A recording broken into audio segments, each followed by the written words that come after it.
रहीम यार खान अपने अपने मोबाइल फोन निकाले, उसकी लाइट ऑन करे जहां तक मेरी आवाज जा रही है पीछे तक।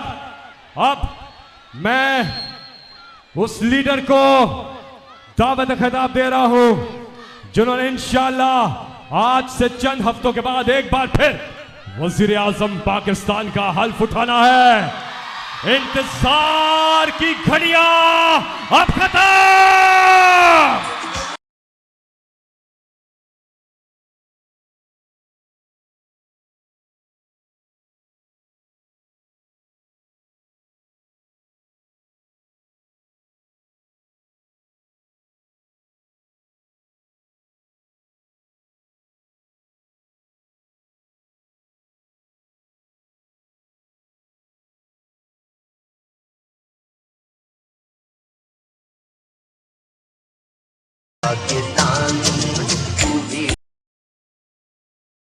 बिस्मिल्लाहिर्रहमानिर्रहीम।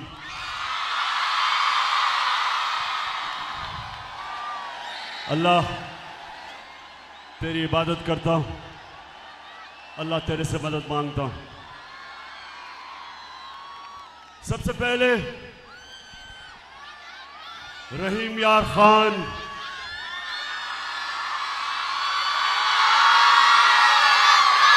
जो आज मैंने आपका जज्बा, जुनून, शऊर जो आपका देखा है, 5 महीने से मैं जलसे कर रहा हूं। 5 महीने से ये मेरा 51 जलसा है, लेकिन इस गर्मी में जो मैंने आपका जुनून देखा है, और खास तौर पे जो मेरी बहनें सामने बैठी हैं, माशाल्लाह इतनी गर्मी में और इतनी देर आपको इंतजार करनी पड़ी, उसकी मैं माजरत करता हूं। वजह उसकी ये कि आज सारे पाकिस्तान में अवाम निकली हुई है आज सड़कों पे, और ये रहीम यार खान से जो मेरा खिताब है वो सारे पाकिस्तान में जा रहा है। तो उधर से दरखास्त आई थी कि 8 बजे से पहले तकरीर ना करना क्योंकि लोग जमा हो रहे हैं, तो मैंने उनके लिए आपको इंतजार करवाई। मैं फिर से माजरत करता हूं आपके से, इस गर्मी में आप बैठे भी रहे, और जो माशाल्लाह मैं देख रहा हूं वहां से जिस तरह फिर से आपके जज्बे और जुनून को सलाम पेश करता हूं। अच्छा रहीम यार खान, सबसे पहले हमारी कोशिश कि जो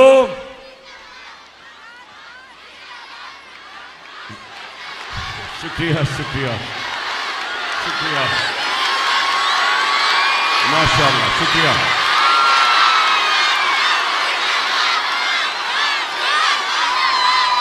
बहुत शुक्रिया आपका, बहुत शुक्रिया। मैं सिर्फ आज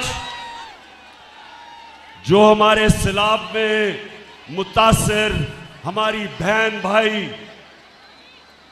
बच्चे जितने भी वो मुतासिर हैं, हम सबको जितनी भी हम कोशिश कर सके इनकी मदद करने के लिए, मैं अपने सारे पाकिस्तानियों को आज कहता हूं कि हम उनकी थोड़ी सी भी मदद करें या ज्यादा करें जरूर, क्योंकि वो मुश्किल में है।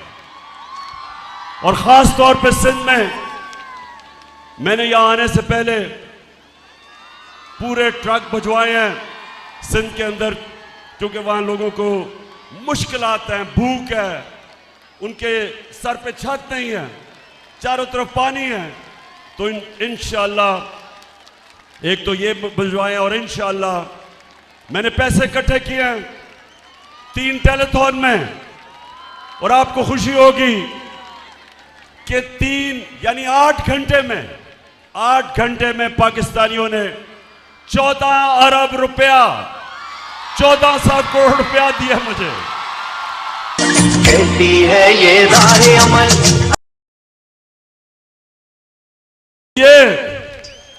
ये है हमारे पाकिस्तानी। अगर उनको ये एतमाद हो जाए कि हमारा पैसा सही जगह जा रहा है, कोई कौम दुनिया में पाकिस्तानियों से ज्यादा खुले दिल की कौम नहीं है। लेकिन मुझे अफसोस हुआ कि हमारा क्राइम मिनिस्टर और जो बिलावल भुट्टो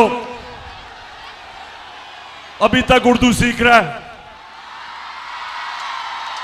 14 साल हो गए, 14 साल। अंग्रेज भी 2 सालों के अंदर उर्दू बोल रहे हैं, वो 14 साल अभी भी उर्दू नहीं बोल सकता। तो ये दोनों अमेरिका गए हुए हैं। मैं सबसे पहले इनसे सवाल पूछता हूं कि वो तुम क्या करने गए हो अमेरिका? अजाब आया हुआ है, अल्लाह का इम्तिहान पाकिस्तान पे आया हुआ है। सारी दुनिया, वो एक अमेरिकी एक्ट्रेस भी आई हुई है सैलाब मुतासरीन की मदद करने, तो आप यहां से उठ के उधर किधर चले गए हैं? वहां क्या कर रहे हैं? पहले तो मैं ये बता दूं कि वहां महंगे तरीन होटलों के अंदर ठहरे हुए हैं, महंगे तरीन होटलों में। एक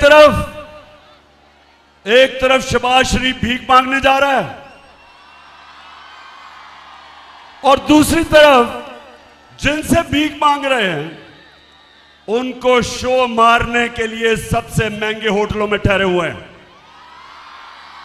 जरा पहले, अच्छा मैंने आज आपको बड़ी वीडियोस दिखानी है। मैं चाहता हूं कि मेरी कौम में जो शऊर आ रहा है, मैं तो अल्लाह का शुक्र अदा करता हूं कि अल्लाह प्राइम मिनिस्टर बनने से कई ज्यादा मैं जो अल्लाह का शुक्र करता हूं कि जो मेरी कौम आज जाग गई है, जो शऊर आ गया। क्योंकि इंशाअल्लाह जिस रास्ते पे अब हम लग गए, और मैं अभी आपको बाद में अपना लाएअमल देने लगा हूं, पहले एक कौम जागती है, पहले उसमें शऊर आता है और फिर वो अपनी आजादी की जदोजहद करती है। इलामा इकबाल ने अपनी शायरी और फलसफे के जरिए गुलाम मुसलमानों को, सोए हुए हिंदुस्तान के मुसलमानों को जगाने की कोशिश की।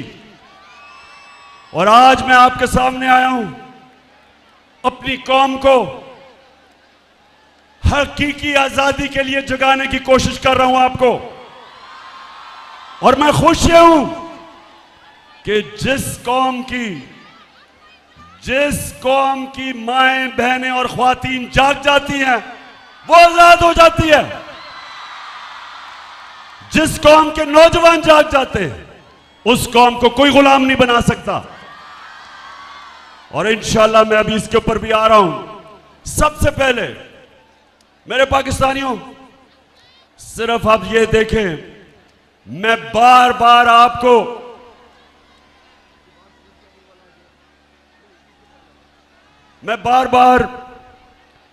आपको एक बताना चाहता हूं कि आप एक अजीम कौम हो। हमारा मसला इस मुल्क के लीडर हैं। कौम गैरतमंद, कौम आजादी चाहती है, कौम खुददार है। कौम उस नारे के ऊपर पाकिस्तान बना था जो आपके सबके दिलों के अंदर वो नारा है कि पाकिस्तान का मतलब क्या? ला इलाहा इल्लल्लाह के नारे पे एक गैरतमंद कौम बनती है। जब वो अल्लाह से दावा करते हैं कि अल्लाह तेरे सिवा किसी के सामने नहीं झुकते। अब मैं आपको दिखाना चाहता हूं कि उस कौम का जब इस तरह का लीडर आता है, वो देखें जरा। Some news from overseas. The Prime Minister of Pakistan met with Vladimir Putin, and it looked like he was really struggling with his translation headphones. Take a look at this. ये जरा देखते जाएं कि जिस तरह स्कूल का बच्चा headmaster के सामने बैठा है। There you go. Уважаемый господин премьер-министр,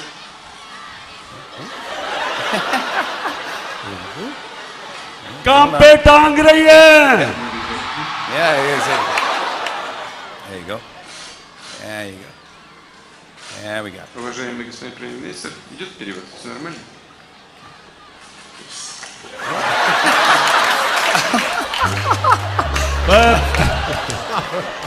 That guy is the leader of 220 million people. I just want to let you know. ये मैं सिर्फ आपको इसलिए दिखा रहा हूं कि जब किसी को एक इंपोर्टेड प्राइम मिनिस्टर साजिश के जरिए, एक बैरूनी साजिश के लिए जब मुल्क के ऊपर बिठाया जाता है, तो वो मुल्क को इस तरह शर्मिंदा करवाता है। फिर देखें, मैं सऊदी अरब से होके आया हूँ, मैं यूएई के होके, अभी मैं तुर्की होके आया हूँ, और मैंने उन भाइयों को कहा कि आप हमारे बड़े अजीम भाई हैं, हमेशा आपने हमारी मदद की। और मैंने यही कहा, जब मैं आया हूँ तो आप समझेंगे शायद ये मांगने आया है। मैं मांगने नहीं आया, लेकिन मजबूरी है। जिस तरह माजी में 75 साल में आपने हमारा हाथ बटाया है, कुछ अर्सा आप हाथ बटा। मैंने कहा मैं वादा करता हूँ कि इंशाअल्लाह हम पूरी कौम हम मिलकर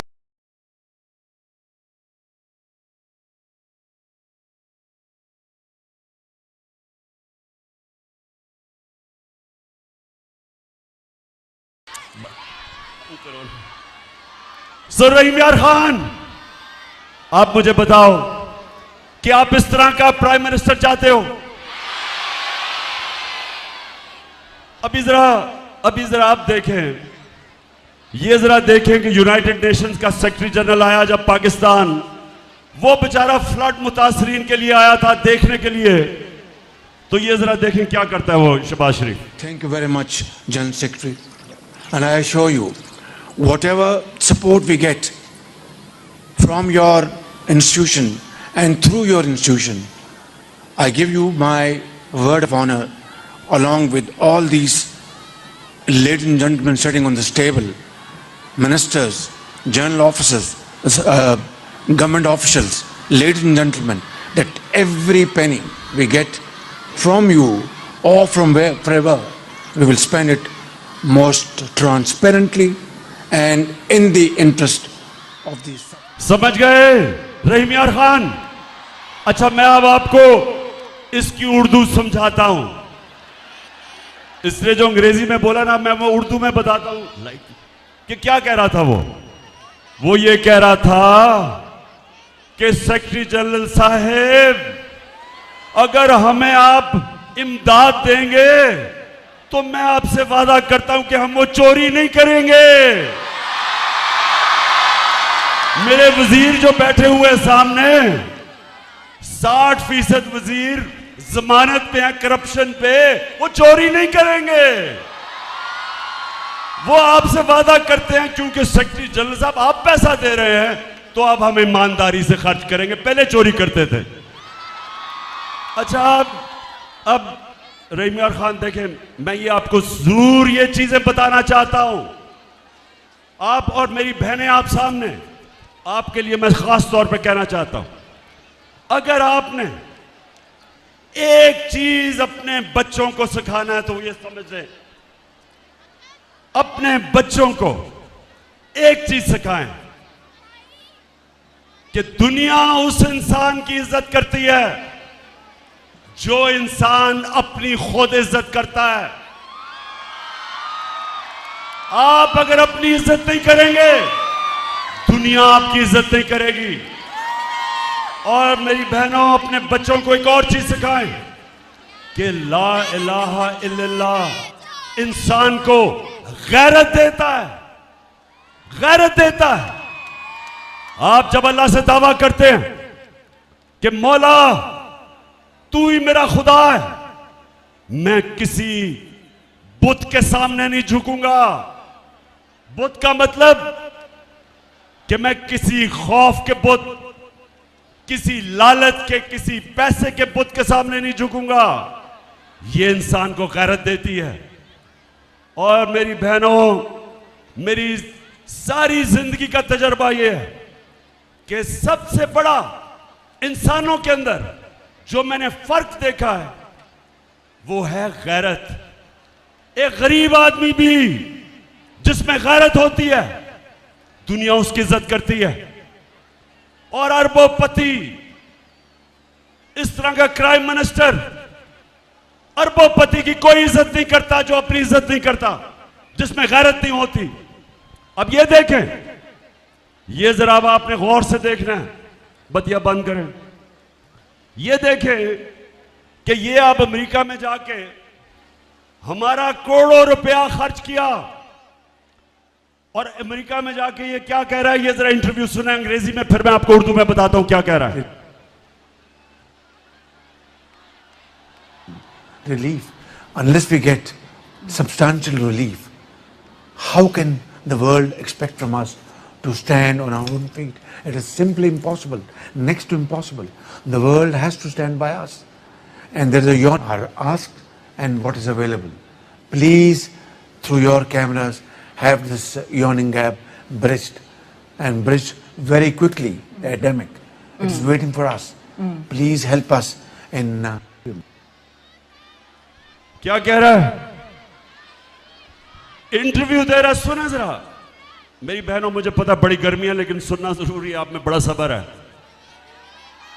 एक इंटरव्यू दे रहा है, अमेरिका जाने की जरूरत नहीं थी वो इंटरव्यू देने के लिए। वहां जाके उसको कह रहा है कि हमारे मुल्क के हालात बहुत बुरे हैं, खुदा के वास्ते हमें पैसा दिलवा दो। वो जो भी आप देख रहे थे वो तो बेचारी इंटरव्यू लेने वाली है, उससे कहता है कि अपनी चैनल के जरिए लोगों को कहो कि हमें पैसे की जरूरत है, हमारा दिवालिया निकल गया। मैं इसलिए ये आपको चीजें दिखा रहा हूं कि ये होता है जब एक मुल्क के ऊपर एक मसनूई लीडर बैठा दिया जाता है। इसको क्यों लेके आए? इसको इसलिए नहीं लेके आए कि इसमें कोई क़ियादत की, इसमें कोई क्वालिटी थी। इसको इसलिए लेके आए कि ये जो भी हुक्म मिलेगा बाहर से, ये सारे हुक्म मानेगा। ये अगर IMF कहेगा कि महंगाई करो, बिजली की कीमत ऊपर करो, पेट्रोल और डीजल की कीमत बढ़ाओ, ये सारे काम करेगा, क्योंकि इसको पीछे से डिक्टेशन आता है। और ये करेगा क्या कि बाहर की दुनिया पे जाके इमदाद लेगा कि जी हमें पैसे दे दो, हम मारे गए।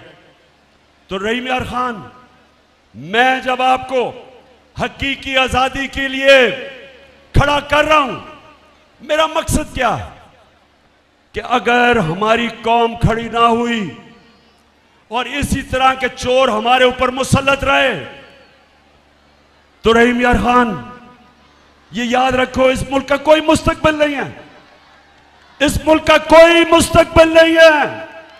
अगर इस तरह के करप्ट लोग, जिसको सजा होने वाली थी FIA के केस में, शहबाज शरीफ और उसके बेटे को सजा होने वाली थी 16 अरब रुपए की, इनके केसेस रोके गए और बाहर से साजिश के तहत हमारे ऊपर इसको मुसल्लत किया गया। इसके अलावा 60% इनकी कैबिनेट जो जमानत पे है, इनके ऊपर करप्शन केसेस हैं।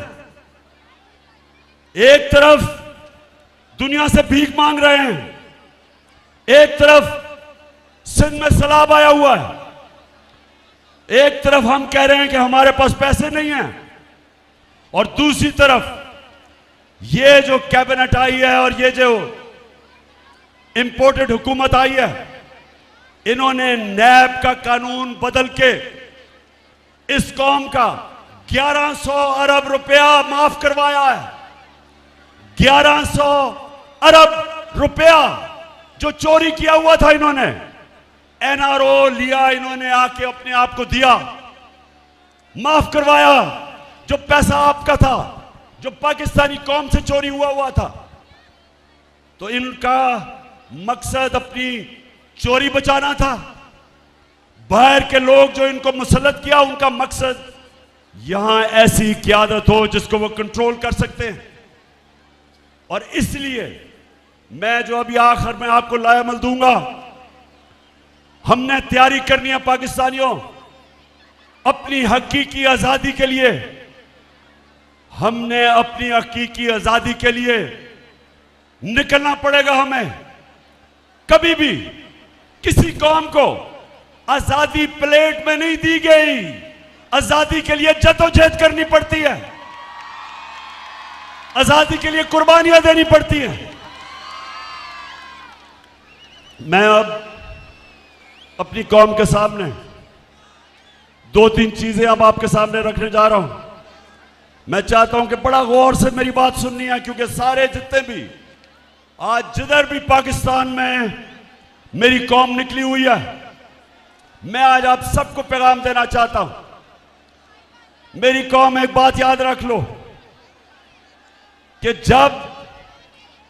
जब एक कौम, जिस तरह मेरे नबी सल्लल्लाहु अलैहि वसल्लम, अल्लाह के आखिरी पैगंबर, उन्होंने जो 1500 साल बाद पहले की थी, सब याद रख लें। उन्होंने कहा था कि वो कौमें तबाह हो जाती हैं, वो कौमें तबाह हो जाती हैं जिधर छोटा चोर चोरी करे तो जेल में, और ये बड़े डाकू जो मुल्क को लूट के पैसा बाहर लेके जाते हैं, जो कौम इनको सजा नहीं दे सकती, वो कौम अपनी तबाही के रास्ते पर निकल जाती है।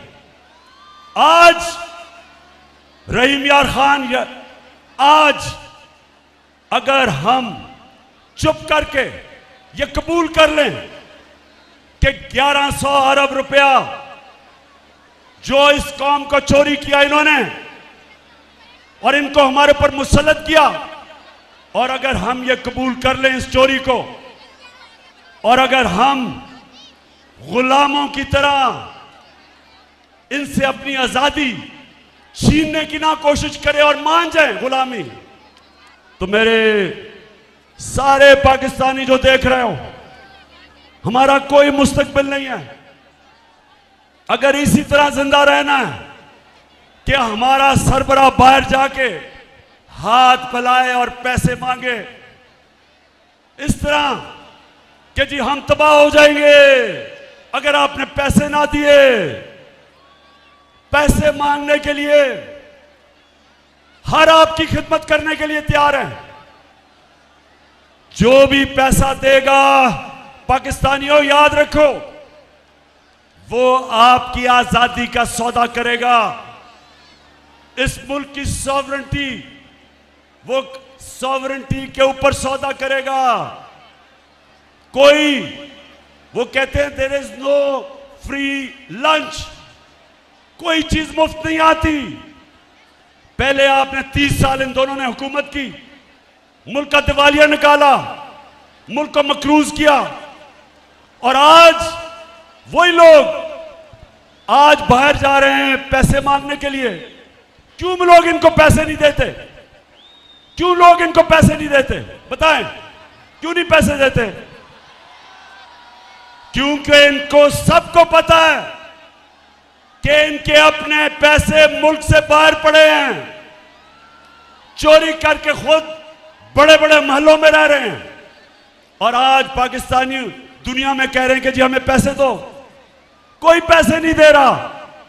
जो सिंध के अंदर और बलूचिस्तान में खास तौर पे जिस तरह का फ्लड आया, आज दुनिया को, पाकिस्तान को पैसा देना चाहिए था, लेकिन दुनिया को पता है कि इस वक्त की क़यादत आसिफ जरदारी और ये शरीफ 30 साल से ये चोरी कर रहे हैं। बाहर के अखबारों में इनकी चोरियों के ऊपर लिखा हुआ है, बाहर के मीडिया पे इनकी डॉक्यूमेंट्री चोरियों की चली हुई है। कभी भी वो इनको पैसे नहीं देंगे, जिसकी वजह से सिंध के और बलूचिस्तान के, खास तौर पे इन दो सूबों की बात कर रहा हूं, सैलाब के मुतासरीन मुश्किल में हैं। तो मैं आज अपनी कौम के सामने, रहीम यार खान, कौम के सामने आज मैं जो बात करना चाहता हूं वो ये कि देखें, इन्होंने ये जो साजिश की थी, इन्होंने पूरी तरह कोशिश की कि इमरान खान को नाअहल किया जाए, क्योंकि डरे हुए हैं पाकिस्तानी अवाम से कि जब भी इलेक्शन होंगे, इनको पता है कि इस वक्त तहरीक इंसाफ जीत जाएगी, तो इलेक्शनों से भाग रहे हैं और कोशिश कर रहे हैं कि इमरान खान को नाअहल किया जाए। और दूसरी कोशिश कर रहे हैं, पहले से इनका प्लान बना हुआ है, मैं आप सबको पहले भी बता चुका हूं। 4 लोगों ने बंद कमरे में फैसला किया मुझे मरवाने का, और वो लोग अभी भी उस साजिश पर लगे हुए हैं। उन्होंने दोनों मरियम जो झूठ बोलने की पीएचडी दोनों के पास है, इनको और जावेद लतीफ को, इन्होंने इनसे प्रेस कॉन्फ्रेंस करवाई, और प्रेस कॉन्फ्रेंस करवाई ऐसी कि इमरान खान खुदा ना खास्ता उसने मजहब की तौहीन की है। और फिर इनकी कोशिश है कि इसकी वजह से अगर कोई भी मेरे ऊपर वारदात हो तो कहेंगे जी मजहबी जुनूनी ने कर दिया, कहेंगे कि जी कोई दीनी इंतहा पसंद है, इसको मार दिया। ये इनका प्लान है। लेकिन मैं आज आप सबको कह रहा हूं, सारे पाकिस्तान में मैं फिर रहा हूं, मुझे अपनी जान से ज्यादा मुझे पाकिस्तान की आजादी की फिक्र है। मैं आजाद देखना चाहता हूं। मैं, रहीम यार खान सुन लो, सारा पाकिस्तान सुन लो, मैं आज आपको कह दूं कि एक तो मेरा ईमान है अल्लाह पे, ला इलाहा इल्लल्लाह। मेरा ईमान है कि जब तक अल्लाह फैसला नहीं करता इंसान दुनिया से नहीं जाता। दूसरा, मेरा ये ईमान है कि मौत बेहतर है गुलामी से।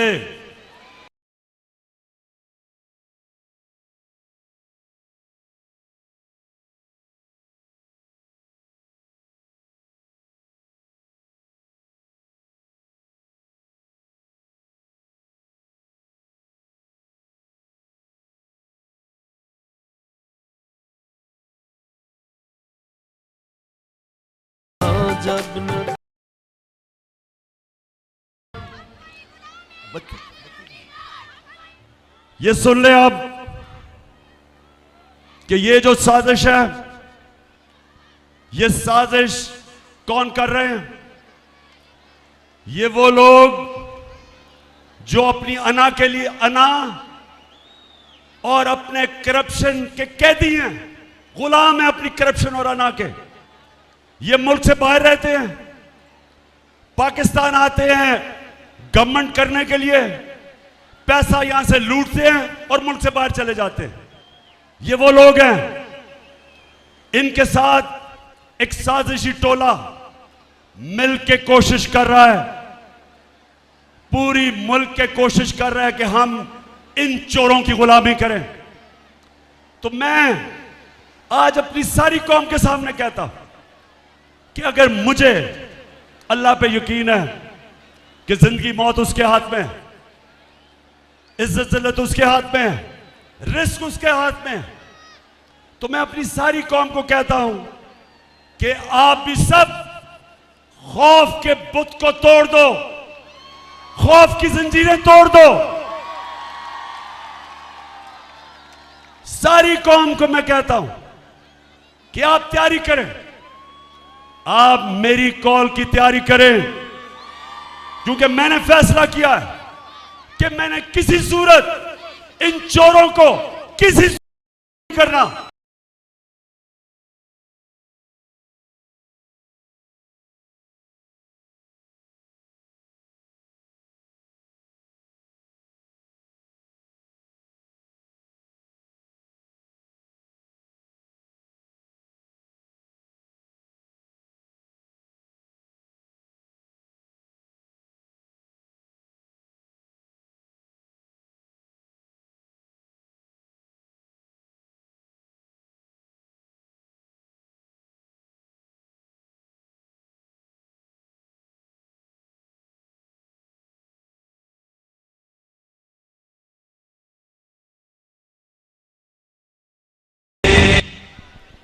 रहीम खान,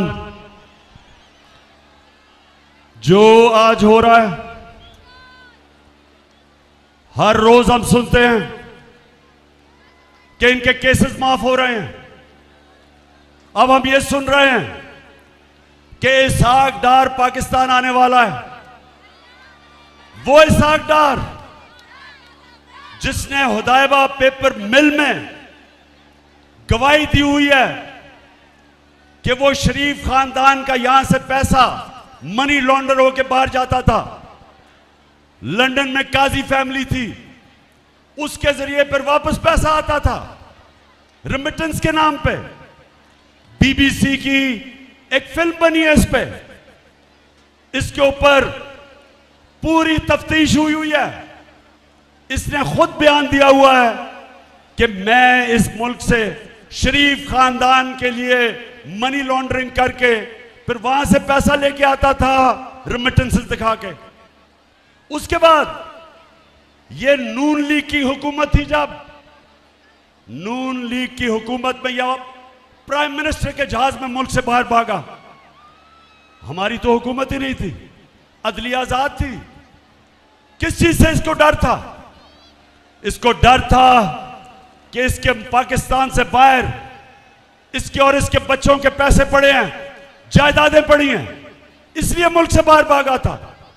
और अब जो एनआरओ मिल रहा है और ये डील के तहत वापस लाया जा रहा है, पहले तो जो भी ये समझता है कि इसहाक डार ये मुल्क की माइशत ठीक कर लेगा, अगर वो अब ठीक कर ले गया तो जब पहले हमें हुकूमत मिली थी पाकिस्तान की माइशत बदतरीन हालत में थी। सबसे बड़ा खसारा था बैरूनी मुल्क का, वो छोड़ के गया। इसने हमारी एक्सपोर्ट्स जिससे मुल्क की आमदनी बढ़ती है वो रोक दी। इसने पाकिस्तान की माइशत और इंडस्ट्री का तबाही कर दी। इसने किसानों का बेड़ा गर्क कर दिया। और अब ये कोई समझ रहा है कि वो आके इस मुल्क को ठीक कर देगा। कोई किसी गलत फहमी में ना रहे। हम अगर ये कोई समझता है कि ये आएंगे और हम इनकी चोरी, ये जो मुल्क लूट रहे हैं, केस माफ करवा रहे हैं, हम भेड़ बकरियों की तरह हम चुप करके ये तमाशा देखेंगे? मैं आज सारों को पैगाम देना चाहता हूं। मैं फिर से कहता हूं, जब तक मेरे में जान है मैं निकलूंगा इसके खिलाफ। मैं अपनी कौम को निकाल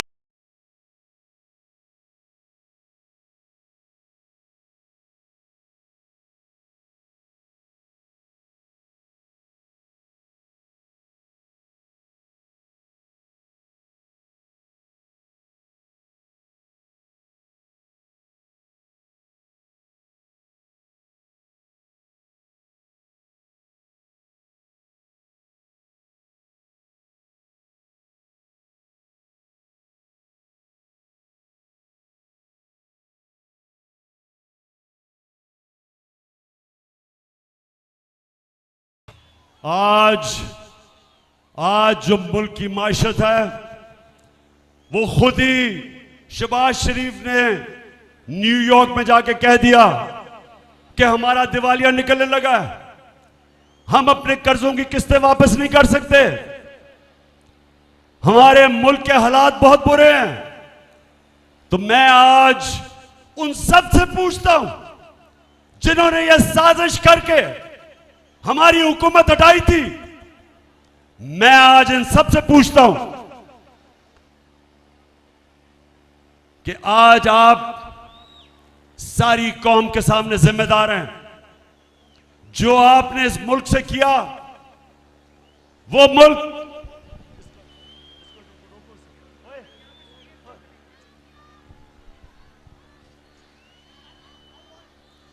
मुल्क यहां ऊपर जरा ज्यादा बड़ा जलसा हो रहा है, इसलिए मैं इनको जरा कंट्रोल कर रहा हूं।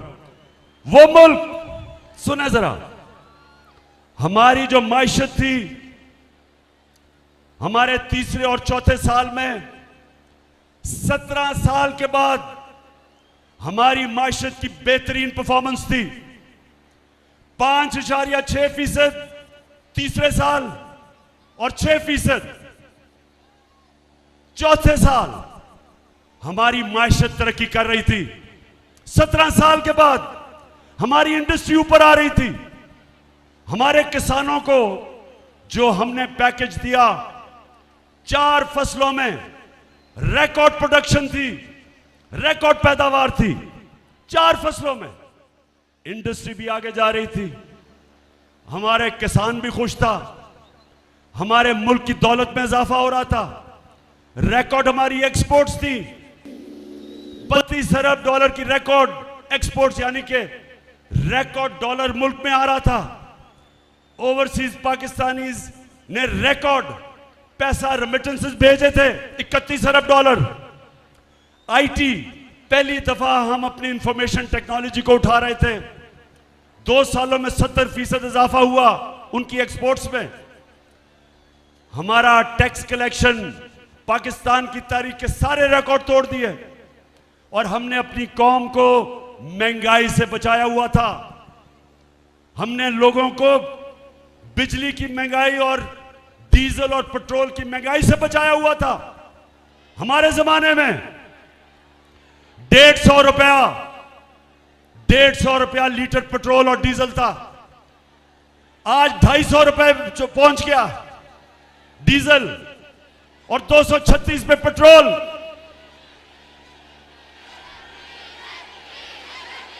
बिल्कुल बिल्कुल, माशाल्लाह, बड़ा शऊर है आप में। 250 रुपया फजल रहमान का लीटर पे पहुंच गया। तो पाकिस्तान में हमने महंगाई भी रोकी। हमने हेल्थ कार्ड लेके आए। पहली दफा मुल्क में 10 लाख रुपए की हेल्थ इंश्योरेंस हर खानदान के लिए, पंजाब में और केपी में, कि किसी भी अस्पताल में जाके लोग अपना, कोई भी गरीब आदमी प्राइवेट हॉस्पिटल में मुफ्त इलाज करवा सकता था। एहसास प्रोग्राम हमारा, सस्ते कर्जे, सूद के बगैर कर्जे घर बनाने में, किसानों के लिए कर्जे, छोटे दुकानदारों के लिए, छोटे सरमायाकारों के लिए। तो मैं ये सवाल पूछता हूं कि जब एक मुल्क मुश्किल हालात में तरक्की कर रहा था, कोरोना के बावजूद जो सारी दुनिया में कोरोना का अजाब आया, दुनिया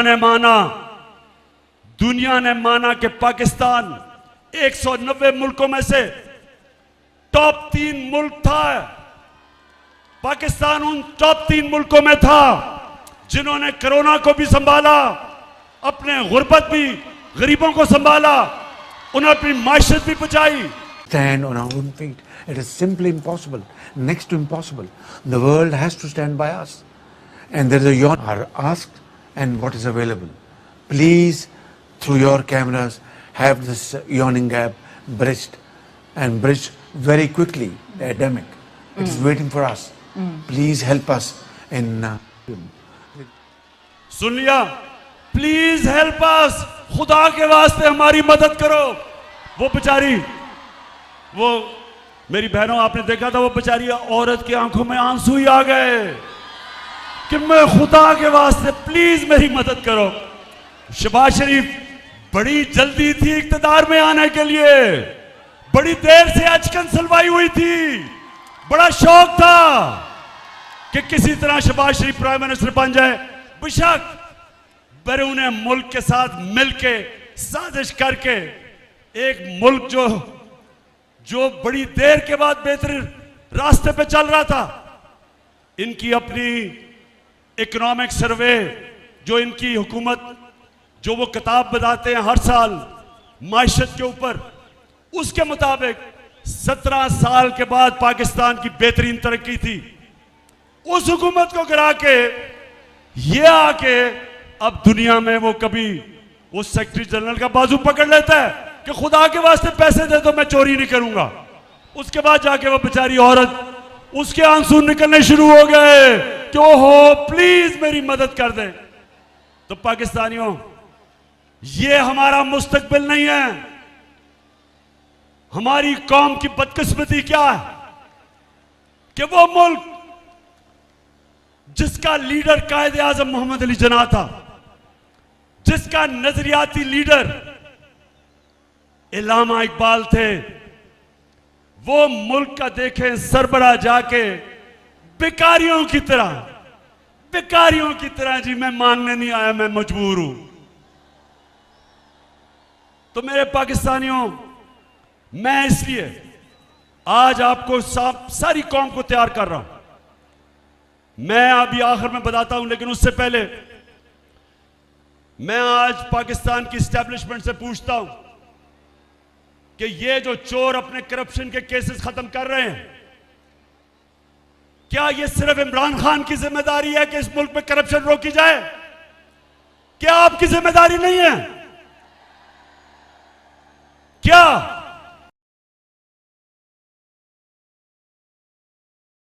30 साल से चोरी कर रहे हैं और केसेस करप्शन के इनके दौर में बने हुए हैं, इनके दौर के केसेस हैं, और वो आज आके बारी बारी सारे अपने केसेस खत्म करवा रहे हैं और कौम को 1100 अरब रुपया जो कौम का चोरी किया हुआ था वो हजम कर रहे हैं।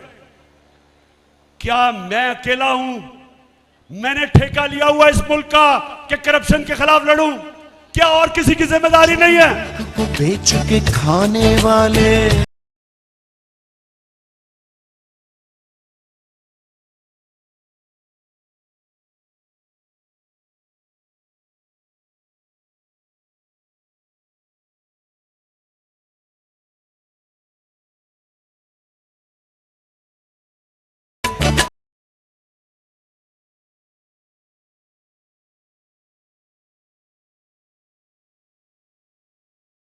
वोटिंग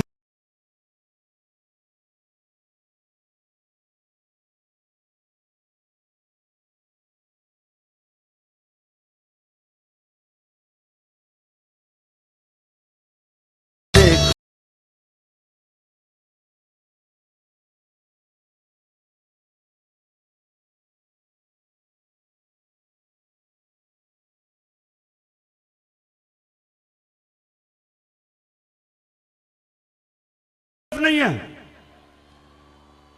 अल्लाह ने, सुन लो मेरी बात रहीम यार खान वालों, अल्लाह ने कुरान में वाज़े किया है, अमर बिल मारूफ वो नहीं अनिल मुनकर। हम सबको उसने कहा है कि अच्छाई के साथ खड़े हो और बुराई के खिलाफ जहाद करो। कहीं अल्लाह ने हमें इजाजत नहीं दी कि ना मैं अच्छाई के साथ हूं ना बुराई के साथ हूं, न्यूट्रल रहने की इजाजत नहीं दी। हुक्म है उसका, हमें अल्लाह का हुक्म है कि जब ये चोर जो मुल्क को लूट के भाग गए बाहर और अब आके अपने केसेस माफ करवा रहे हैं डील के तहत, एनआरओ के तहत, सारी कौम पे फर्ज है कि इनका खिलाफ खड़े हो, इनका मुकाबला करो, क्योंकि मेरे मौला ने कुरान में वाज़े कर दिया है कि मैं कभी किसी कौम की हालत नहीं बदलता। अल्लाह ने कहा है मैं कभी किसी कौम की हालत नहीं बदलता जब तक वो कौम खुद अपनी हालत बदलने की कोशिश ना करे। अगर एक कौम भेड़ बकरियों की तरह रहना चाहती है, अल्लाह वैसे ही रखेगा। अगर एक कौम आजाद होना चाहती है, हकीकी आजादी चाहती है। और हकीकी आजादी का मतलब हकीकी जमहूरियत। हकीकी जमहूरियत इंसान को हकीकी आजादी देती है। इसके लिए इंसानों को जब से अल्लाह ने दुनिया बनाई है जद्दोजहद करनी पड़ती है।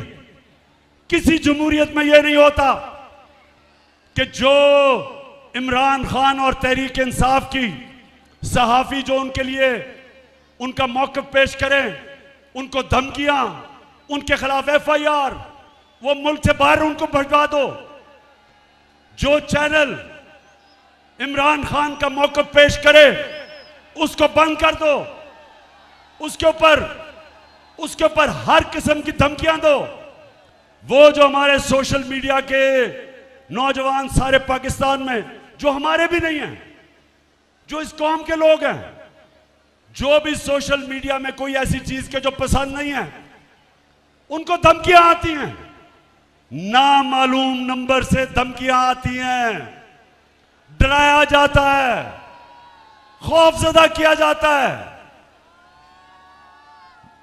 मैं इसलिए आप सबको यह कहना चाहता हूं कि आजाद कौमों के अंदर यह नहीं होता, यह सिर्फ गुलाम कौमों में होता है। आजाद जमहूरियत, जो जमहूरियत आजादी देती है, उस जमहूरियत में यह नहीं होता।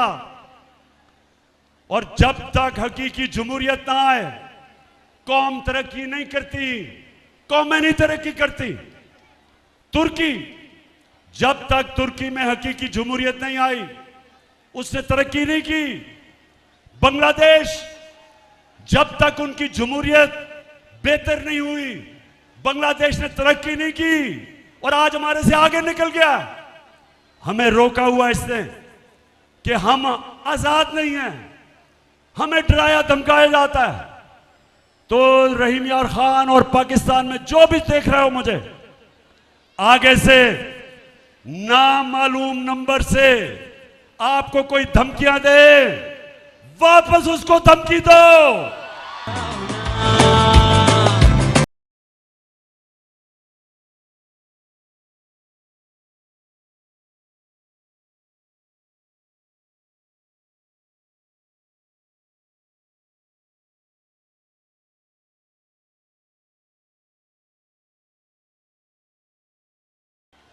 रहीम यार खान, मुझे वादा करो, किसी को भी आगे से नामालूम नंबर से धमकी आई तो मेरे से वादा करना है कि आपने वापस उसको धमकी देनी है।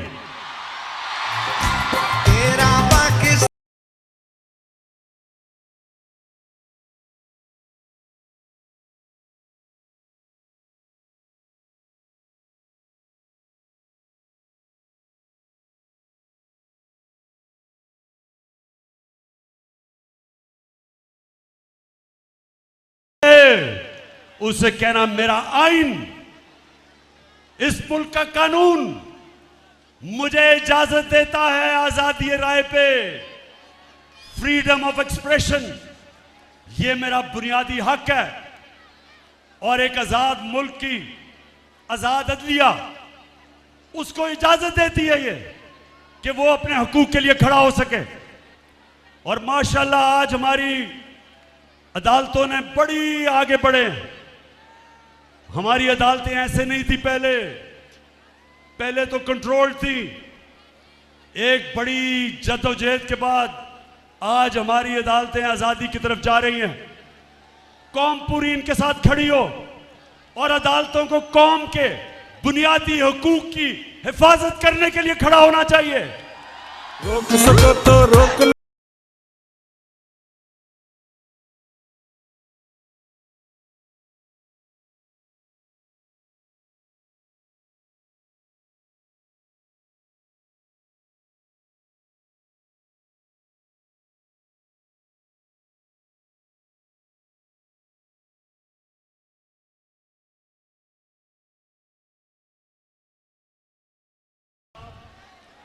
अब एक और चीज, रहीम यार खान,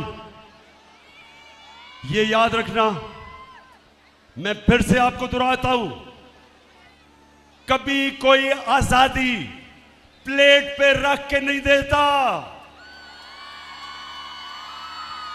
कोई नहीं कहता कि आओ आजादी ले जाओ। इंसानी तारीख हमें यह बताती है कि कौमें अपनी आजादी जदोजहद करके, जहाद करके लड़ती हैं। यह वक्त आ गया मेरे पाकिस्तानियों, यह वक्त आ गया कि हम अपनी आजादी लें। ये जो चोर, ये जो डाकू, ये जो हमारे ऊपर मुसल्लत किए गए हैं, ये जो एनआरओ वाले, ये जो बाहर बैठ जाते हैं, मुल्क से बाहर बड़े बड़े महलों में रहते हैं, मुल्क को लूटने आते हैं और चोरी करके फिर बाहर चले जाते हैं। वक्त आ गया है पाकिस्तानियों, इनके सामने खड़ा होना। मैंने सुना एक बहुत बड़ा कातिल, मुजरिम, जो आजकल इंटीरियर मिनिस्टर बनाया हुआ है, ये याद रखें, इस हुकूमत में आपको कोई बड़ा ओहदा नहीं मिल सकता जब तक आपने कोई बड़ा जुर्म ना किया हो। जितने बड़े मुजरिम उतने बड़े ओहदे। तो राना सनाउल्लाह को उन्होंने इंटीरियर मिनिस्टर बनाया। राना सनाउल्लाह कहता कि अब जब ये तहरीक इंसाफ का धरना होगा इस्लामाबाद में, तो कहता मैंने आंसू गैस के लिए तैयारी की हुई है और मैंने पैलेट गन्स, यानी पैलेट गन्स भी तैयार किए हुए हैं। मैं राना सनाउल्लाह पहले तो पूछता हूं, वैसे तुम्हारे में अकल तो है नहीं, लेकिन मैं फिर यह पूछता हूं कि मुल्क की बदकिस्मती देखोगे, इस तरह का आदमी जिसको जेल में होना चाहिए, जो इनका अपना नून लीग का वजीर कहता है कि इसने 18 कत्ल किए हैं, वो आज हमें बता रहा है कि जमहूरियत क्या होती है। राना सनाउल्लाह, सबसे पहले ये मेरा हक है, मेरा जमहूरी हक है कि मैं पुरअमन एहतजाज करूं। जब हमारे जमाने में, मेरी गवर्नमेंट में, एक दफा कांपे टांगने वाली बिलावल, एक दफा वो बड़ा डराने आया हमें जी, कांपे टांग जाएंगी उसके धरने से। बड़ा सिंध से आया, पैसा खर्च किया, बेचारी सिंध कौम का पैसा वो भी खर्च करके पहुंचा इस्लामाबाद, तो पता चला कि अपनी कांपे टांग गई। कोई रुकावट नहीं थी उसके रास्ते में, कोई टीयर गैस शेलिंग नहीं हुई, कोई कंटेनर नहीं रखे, क्योंकि हम जमहूरियत में मानते हैं, हमने कोई नहीं रोका। और दूसरी तरफ 2 दफा धरना देने के लिए डीजल साहब पहुंच गए।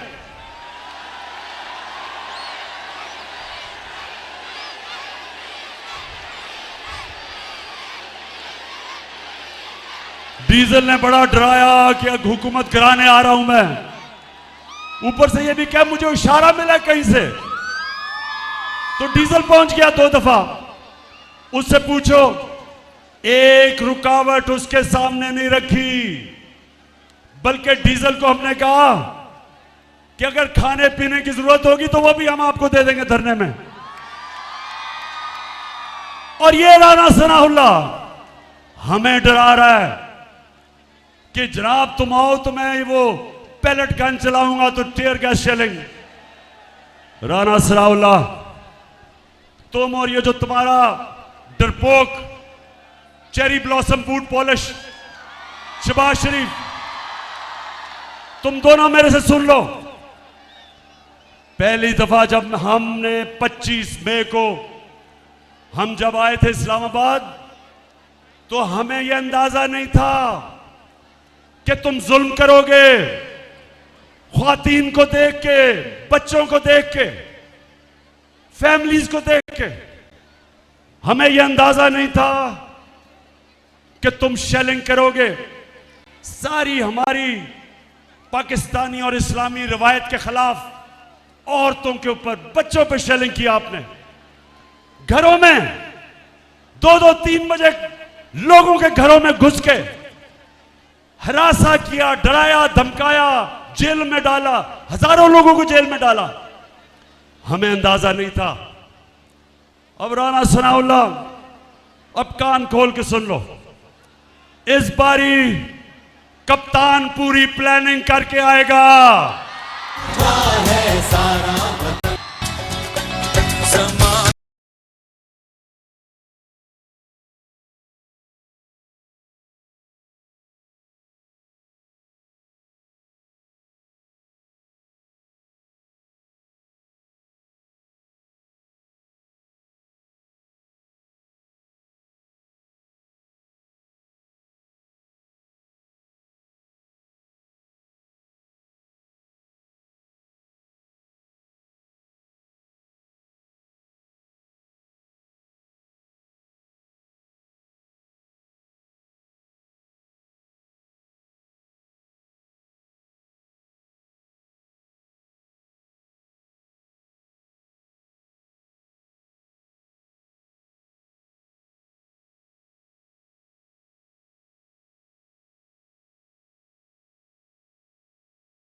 बाकी कोच ज्यादा अहमियत कोच की होती है।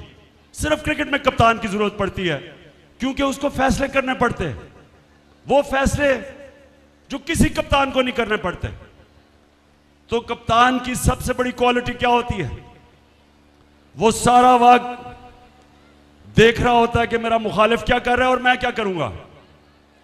मुझे तो पता है राना सनाउल्लाह ने क्या करना है, मुझे तो पता है राना सनाउल्लाह ने क्या करना है। राना सनाउल्लाह को नहीं पता मैंने क्या करना है। तो तैयारी कर लो। मेरी सारी आज पाकिस्तानी कौम देख रही है, तैयारी कर रहा हूं। लेकिन मैं उससे पहले, खत्म करने से पहले एक बताना चाहता हूं, मैं ये जरूर दिखाना चाहता हूं आपको कि किस तरह के लोग हमारे ऊपर मुसल्लत किए गए हैं। जो स्टार है, जो नवाज शरीफ की जो स्टार मानी जाती है, वो उसकी बेटी मरियम है। अब मरियम उसकी फैमिली में सबसे अक्लमंद समझी जाती है। अब जरा ये जरा देखें ख्वातीन, ये जरा गौर से देखें।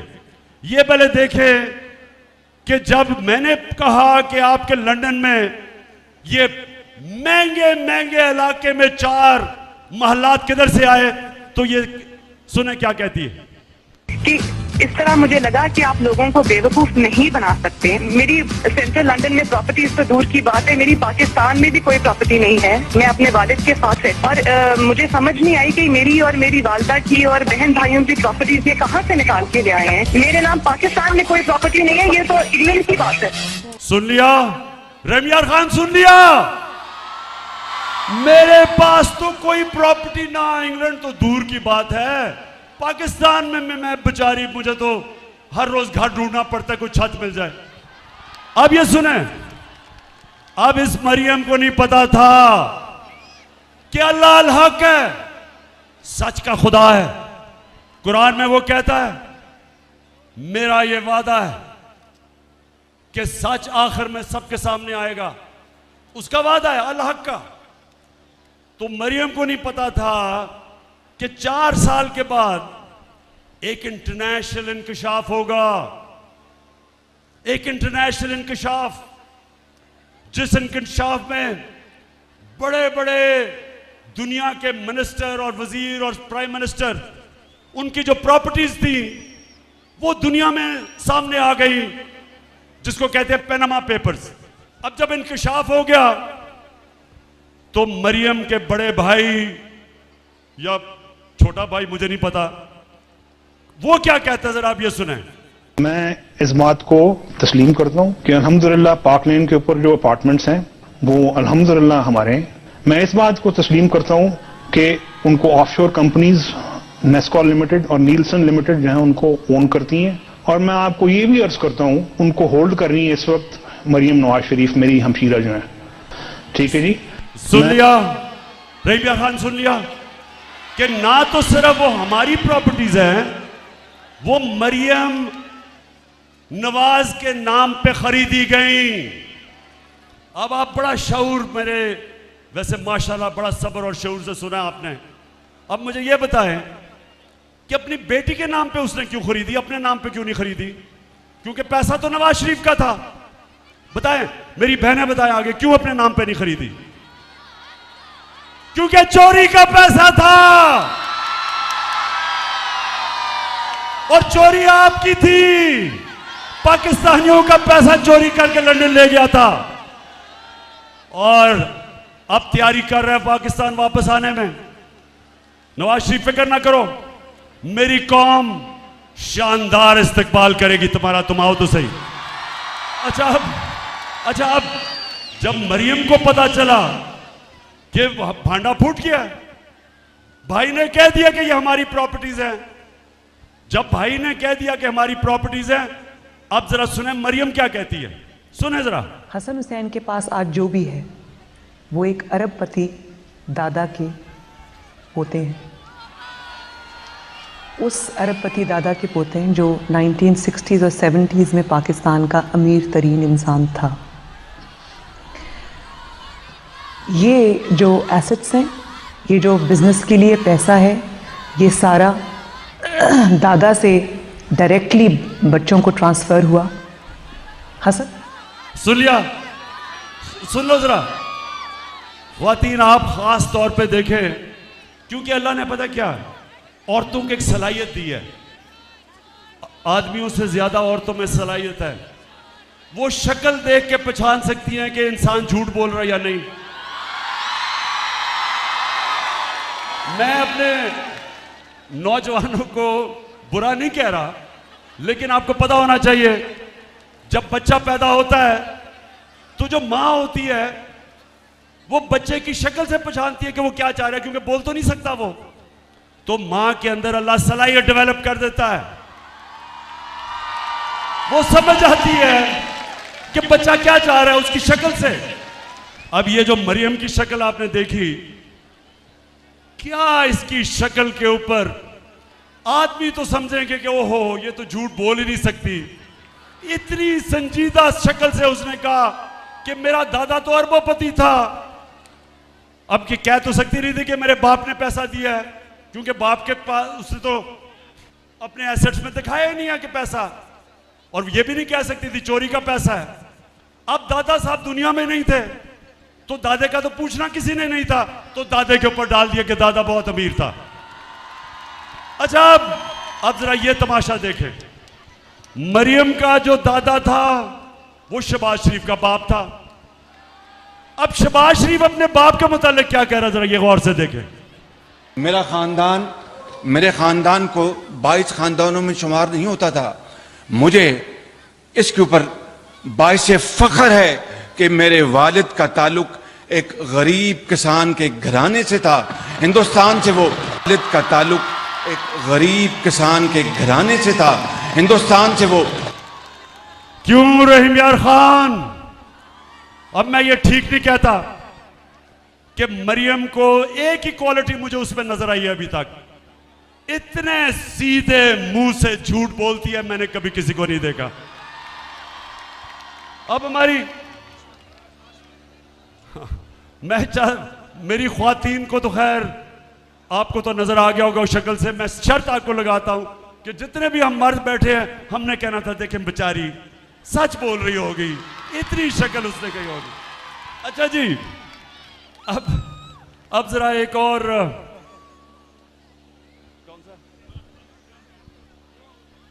अच्छा, अब मैं आखिर में पहुंच रहा हूं। मैंने आज आपसे, रहीम यार खान, आज मैंने फैसला किया था कि मैं लायामल तय करूंगा और अपनी कौम को बताऊंगा कि मैंने करना क्या। अब 51 जलसे कर बैठा हूं, सारे पाकिस्तान में मैं फिर लिया। कभी मैंने अपने लोगों में ये शऊर नहीं देखा जो आज मेरी कौम में आया है। मैंने कभी 5 इतने गर्मी के महीने, इतने गर्मी के महीने मैंने कभी इस तरह कौम को नहीं निकलते देखा जिस तरह आज आप बैठी हैं ख्वातीन गर्मी के अंदर। मैं देख रहा हूं सारा वक्त आप पंखा झल रही हैं, गर्मी है, मुझे पता है, पीछे जुड़े हुए हैं सब। इस गर्मी में मैंने कभी अपनी कौम को ऐसे निकलते नहीं देखा, क्योंकि मुझे पता है कि आज मेरी कौम तैयार है अपनी हकीकी आजादी की जद्दोजहद करने के लिए।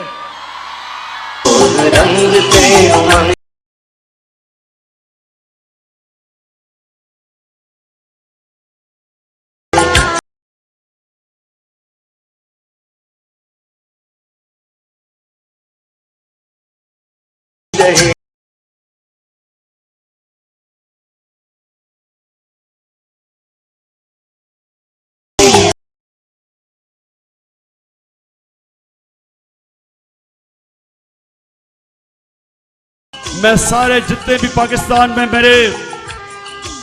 मेरे पाकिस्तान के नौजवान, हमारी ख्वातीन, हमारी बहनें, पाकिस्तान के बच्चे, हमारे बुजुर्ग, जिधर जिधर भी आज आप इस मेरी तकरीर सुन रहे हैं, मेरा आज आपको पैगाम है, आप सब ने तैयार हो जाना है। आपने सब ने तैयार होना है। मैं आपको कॉल दूंगा, ज्यादा नोटिस नहीं दूंगा। कॉल तब दूंगा जब जो मेरे मुखालिफ हैं, जब वो समझेंगे कि इमरान खान पीछे हट गया, मैं तब कॉल दूंगा। और कॉल तब दूंगा जब मुझे पता होगा कि मेरी एक गेंद से तीनों की विकेटें गिरेंगी, तब दूंगा। सारों को तैयारी करवाई है, अपनी सारी तंजीमों को। मैंने अपनी टाइगर फोर्स को कहा तैयार हो जाओ। मैंने आपकी तैयारी चेक कर रहा हूं। हर रोज मैं अपनी टीम की तैयारी चेक करता हूं, और जिस दिन मैंने समझा कि हम तैयार हैं और वो ज्यादा दूर नहीं है, इंशाल्लाह मैं आपको कॉल दूंगा। और वो जो कॉल होगी, वो कॉल आखिरी कॉल होगी। उसके बाद कोई मार्च नहीं होगी, कोई धरना नहीं होगा। होगी पाकिस्तान को बचाने के लिए, पाकिस्तान को बचाने के लिए साफ और शफाफ इलेक्शन। अगर मैं चैलेंज करता हूं, कोई मुझे आज बता दे कि जिस तरह ये तेजी से मुल्क को तबाही की तरफ लेके जा रहे हैं, माशी बर्बादी की तरफ लेके जा रहे हैं, स्वाय साफ और शफाफ इलेक्शन के कोई दूसरा रास्ता पाकिस्तान के लिए नहीं। जब तक इलेक्शंस नहीं होते, सियासी इस्तेकाम नहीं आता, पॉलिटिकल स्टेबिलिटी नहीं आती, एक स्टेबल गवर्नमेंट नहीं आती, कोई नहीं रोक सकता जो माशी तौर पे पाकिस्तान नीचे जा रहा है। माशी इस्तेकाम आता है सियासी इस्तेकाम से।